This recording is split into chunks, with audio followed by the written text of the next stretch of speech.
Before you test any product, symptom, or body signal, there's one thing you need to know first. Are you testable right now? Because if you're not, testing feels confusing, inconsistent, like it just doesn't work. And that's not because the tool is broken. It's because the signal isn't clear. This is one of the biggest reasons people lose trust in body feedback testing. They try it once, they get a fuzzy or contradictory response, and they assume the whole thing is unreliable. In my experience, the issue is almost never the tool. It's that the body wasn't ready to give usable feedback. So in this short video, I'm going to give you a clean starting point so anything you test after actually makes sense.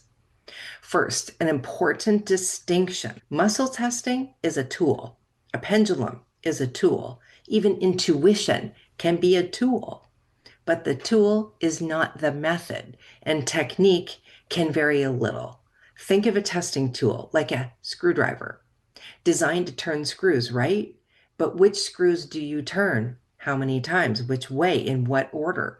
The simple health test method is the order and sequence that tells you how to use whatever tool you prefer, so the feedback you get is clear and useful. In this video, we're setting the foundation so you can have more success and trust your tool. Let's walk through a very simple way to check if you're testable.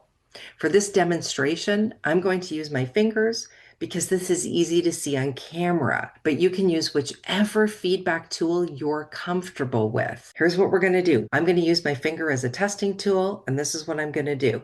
Pat my index finger on the bridge of my nose, make contact, test, which means push, flip it over, push again. That's it. That just gives you a baseline response. When you flip your finger over, you're just observing the difference. One side will be easier to resist the downwards push than the other side. Now, I recommend if you're new to testing, use your leg as the tool.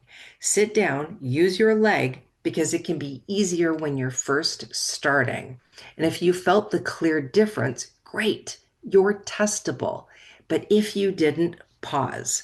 This doesn't mean you can't test. It usually means something simple needs adjusting first. Here's a few common reasons. Dehydration.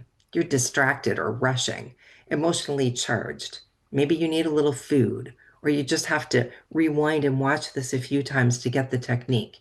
Try one small reset and then test again, because most of the time, clarity returns immediately. This step alone resolves the majority of testing doesn't work experiences. This pre-test doesn't give you answers by itself. What it gives you is a clear signal. So when you test products, symptoms, a pet, a client question, the feedback you get actually means something. Once you know you're testable, then testing becomes reliable instead of frustrating. If this helped you feel more certain, clear, or grounded, the next step is simple. Apply this to something real. And if you want help doing that with your body or your business, book a clarity call using the link below.